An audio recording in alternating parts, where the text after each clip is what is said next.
దూత media power of news. Welcome to దూత media.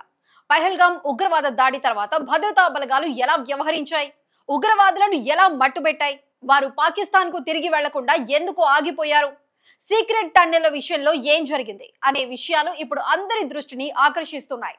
ఈ దాడి తర్వాత 3 నెలల పాటు ఉగ్రవాదుల కదలికలు, వారి జాడను కనుగొనటం, చివరకు వారిని ఎన్కౌంటర్ చేయటం వరకు జరిగిన సంఘటనలు ఉత్కంఠ భరితంగా ఉన్నాయి. ఈ ఘటనల గురించి ఇప్పుడు వివరంగా తెలుసుకుందాం. పెహల్గామ్ దాడిలో పాల్గొన్న ఉగ్రవాదులు సులేమాన్, జిబ్రాన్ అఫ్ఘనీలు దాడి తర్వాత తప్పించుకునేందుకు ప్రయత్నించారు. భద్రతా బలగాలు వెంటనే చుట్టుపక్కల ప్రాంతాలను తమ ఆధీనంలోకి తీసుకున్నాయి. ఈ పరిస్థితిలో ఉగ్రవాదులు తప్పించుకోలేక స్థానికంగా ఉన్న దట్టమైన అడవుల్లోనే దాక్కున్నారు. పాకిస్తాన్ కు తిరిగి వెళ్లే అవకాశం కోసం వేచి చూశారు. కానీ వారి ఫోటోలు, వీడియోలు సోషల్ మీడియాలో వైరల్ కావడంతో వారు బహిరంగంగా కదల్లేని పరిస్థితి ఏర్పడింది. భద్రతా బలగాలు రోడ్లు, గ్రామాలు, అడవుల్లో నిఘాను కట్టుదిట్టం చేశాయి. దీంతో ఉగ్రవాదులు ఎక్కడికి వెళ్లలేక అడవుల్లోనే చిక్కుకుపోయారు. సమాచారం తెలియజేసిన వారికి భారీ బహుమతులు ఇస్తామని భద్రతా బలగాలు ప్రకటించడంతో ఉగ్రవాదులకు ఆశ్రయం కల్పించిన కొందరు స్థానికులు సైన్యంతో సంప్రదింపులు జరిపారు. ఈ ఉగ్రవాదులు తాము ఉపాధి కోసం ఇక్కడకు వచ్చామని, ఉద్యోగ ప్రయత్నాలు చేస్తున్నామని స్థానికులను నమ్మించారు. కానీ పహల్గామ్ దాడి తర్వాత వారి అసలు ఉద్దేశాలు బయటపడ్డాయి. దీంతో ఆశ్రయం ఇచ్చిన వారు భయపడి భద్రతా బలగాలకు సమాచారం అందించారు. ఈ వివరాలతో సైన్యం ఉగ్రవాదుల కదలికలను గుర్తించేందుకు సిద్ధమైంది. ఉగ్రవాదులు పాకిస్తాన్ కు తిరిగి వెళ్లేందుకు ఉపయోగించిన రహస్య సొరంగ మార్గాలను భద్రతా బలగాలు మూసివేశాయి.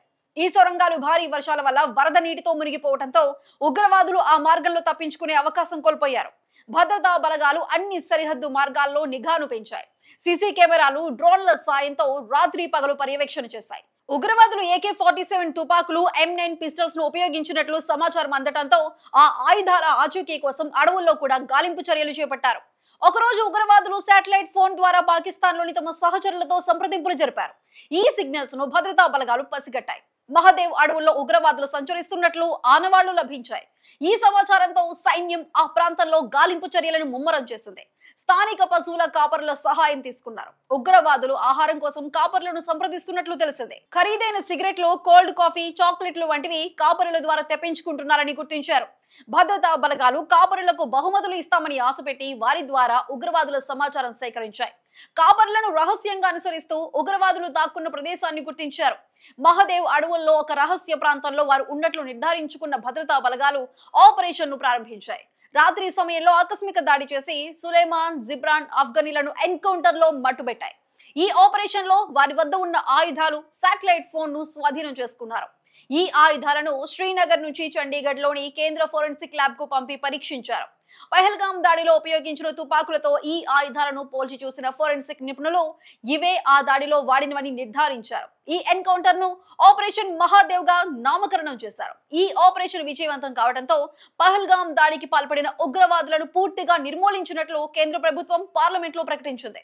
ఈ ఆపరేషన్ లో భద్రతా బలగాలు చూపిన సమన్వయం, స్థానికుల సహకారం, ఆధునిక సాంకేతికత ఉపయోగం కీలకంగా మారాయి. ఈ ఘటన తర్వాత సరిహద్దు ప్రాంతాల్లో నిఘాను మరింత కట్టుదిట్టం చేశారు.